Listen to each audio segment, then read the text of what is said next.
siya, dear.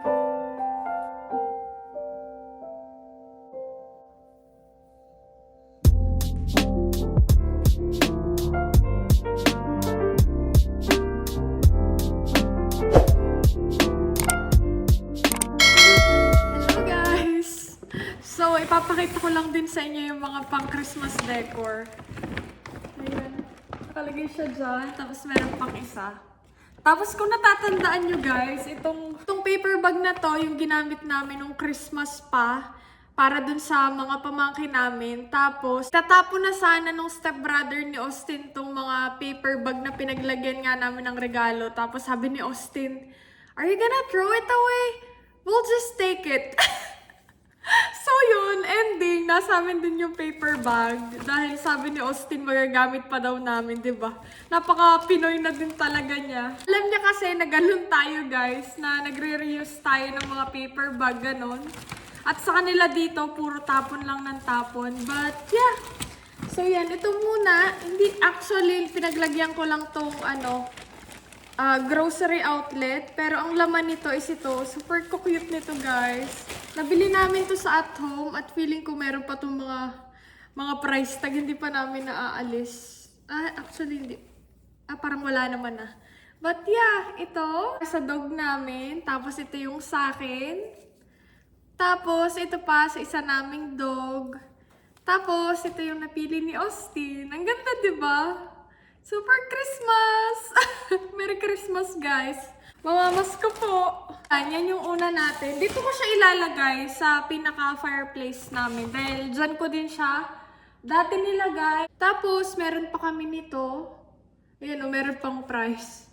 $6 namin siya nabili. $5.99. Dalawang ganito yung binili namin. Sa at home din to, guys. If curious kayo kung saan to nabibili. Sa at home siya.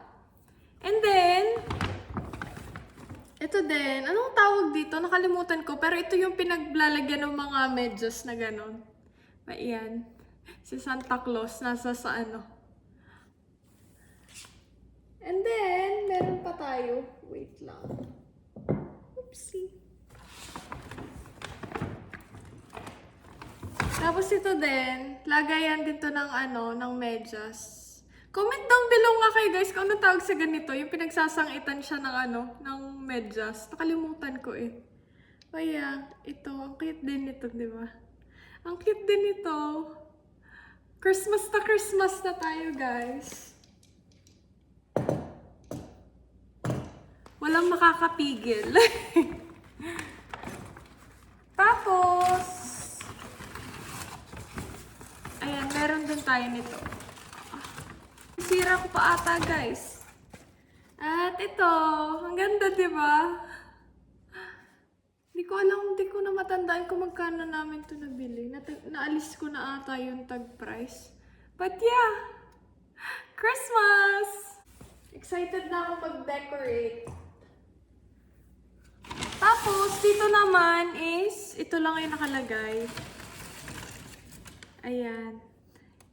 Ano siya, maliliit na Christmas tree. At actually, ano siya, nalalagyan siya ng battery. Yan. Umiilaw siya, guys. Hindi ko lang alam kung paano yung yung naka-still lang siya. Pero yan, ang ganda. Yan. May pailaw tayo dyan. At syempre, dalawa yung binili namin para partner-partner sila. Ayan. Merry Christmas! So yeah guys, hindi ko pa alam kung saan ko siya ilalagay dito. Dahil ito kasing lahat ng to, nakalagay lang siya dito sa aming, ayan, dyan sa taas. Pero dahil nga, nilagay ko yung painting doon, titingnan pa natin kung aalisin ko yung painting or sa iba ko na lang itong mga ilalagay. But we will see. But yan. Tapos meron din si Austin mga candle-candle pa dyan. But yeah, titingnan natin kung saan maganda ilagay, guys. Ito din pala, guys, yung update sa binigay sa aking flowers ni Austin. Nung anniversary namin, buhay pa siya after 5 days. Bali, dinidiligan ko siya, kaso ang masama, pag dinidiligan ko siya is umaagos siya dito dahil merong butas. So, ang ginagawa ko, pinapatulo ko muna siya sa sink bago ko siya ilagay uli dito. But yan. Buhay pa din naman siya. Ang ganda pa din. So yun guys, dito ko balak ilagay, but hindi ko pa alam kung paano. But we will see.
Ayan, siguro ganyan na lang guys. Tapos yung mga gifts, hindi ko pa alam kung saan ko lalagay. Maganda naman, di ba? Ba, yan. Tapos, hindi ko pa alam kung saan ko lalagay. Siguro lalagay ko yung mga gifts doon. Tapos, itong maliliit na Christmas tree, hindi ko pa alam kung saan natin malalagay. Siguro iaano ko na lang din dito somewhere. But yan!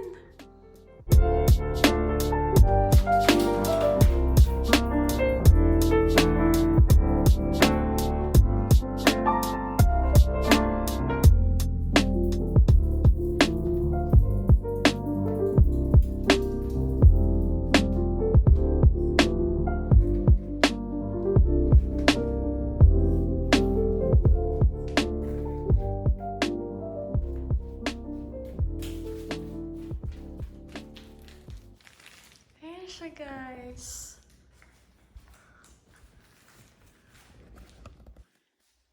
Okay naman, di ba? Doon ko na lang lalagay sa baba yung mga gifts. But yeah, I think yun na lang ang ating magiging setup. Super favorite ko din talaga to. Itong mga to. Feeling ko ang ganda na napili namin. Ayan siya. Tapos may ilaw din pala to, guys.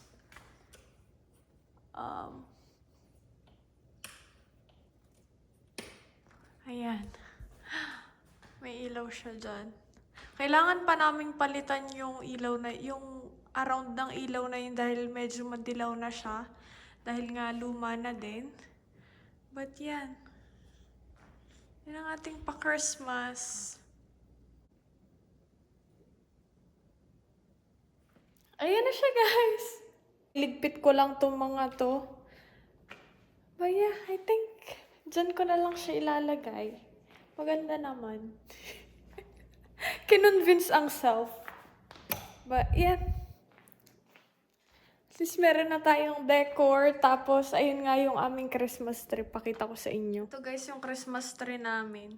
Hindi ko na matandaan kung ano bang height nito. But, nabili lang namin siya. Yung pinaka-Christmas tree, nabili namin siya sa Walmart lang. Ang gusto ni Austin sanang bilhin na Christmas tree is yung nasa sa... Anong tawag doon? Yung nasa sa at home, but super mahal. Pero super ganda guys, dahil ano na siya, yung ilaw niya is color blue din. Itong ano namin, anong tawag sa ganyan? Diba, hindi ko alam lahat ng tawag. Pero itong nasa babang to, nabili namin ata siya sa Target. Tapos itong mga pang-decors is, ito sa Target din ata namin nabili. Itong mga Christmas balls is at home din. So, yan oh. Ito, sa ano din, sa Target din ata namin siya nabili. Super cute. Ano siya, reindeer. Na color white. Tapos, ayan. Maganda din naman siya. But, hindi ko pa alam kung... So, ayun. Gustong-gusto uli ni Austin bumili dun sa at home ng isa pang Christmas tree. Para nga naman dun sa aming main living room daw. But, titingnan pa natin. Kung makakabili kami, kung nandoon pa yung gusto niya last year. Dahil yun din talaga yung gusto niyang bilhin. Kaso parang last year, sinabihan ko siya na sa Walmart na lang dahil nga mas mura yung pinaka-Christmas tree pero yung sa at home nga talaga is parang makikita mong maganda din talaga siya tapos parang mas quality kaya din mas mahal.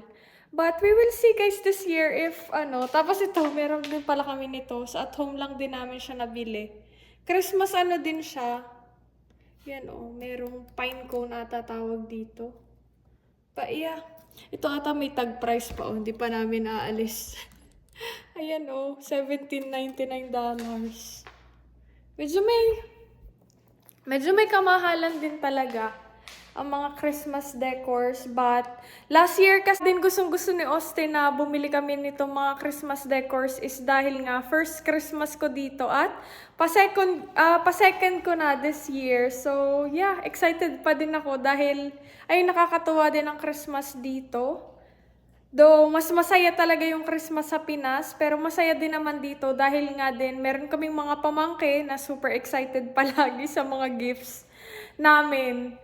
So, yeah. Siguro, hindi pa namin sure kung saan kami magsa-celebrate ng Christmas. But siguro, if hindi aalis or hindi mag-out of town yung pamilya nung stepbrother ni Austin, doon uli kami pupunta. Dahil, ayun, last year, doon kami nag-Thanksgiving at saka Christmas. Nung New Year, dito lang kami sa bahay, kaming dalawa ni Austin. At naghanda na lang din ako ng konti dahil tuwing New Year din kasi sa Pinas is mahilig ako mga maghanda ng medyo dinadamihan namin dahil alam nyo na, dahil 'di ba yung kasabihan na pag madami kang food ng first day ng New Year is madami kang food for the rest of the year, ganun. Guys, yung chili pepper ko na binili namin sa grocery outlet na nakain ng deer. Nakain siya nung deer nung una. Tubo na nga yung mga sili niya nung nakain siya ng deer. Kaya nagtagal. Pero ngayon, meron na uli siyang mga sili. At ko dahil nung unang tingin ko, merong red na isa. Sabi ko kay Austin, huy, meron ng red na chili. Kaso isa pa lang. Tapos pala siya, kala ko red chili to. Pero green chilies pala siya, guys. Super dami na din ng green chilies. Try ko sa inyong pakita din next time. I think that's it for today's video, guys. Thank you so much for watching. Bye-bye!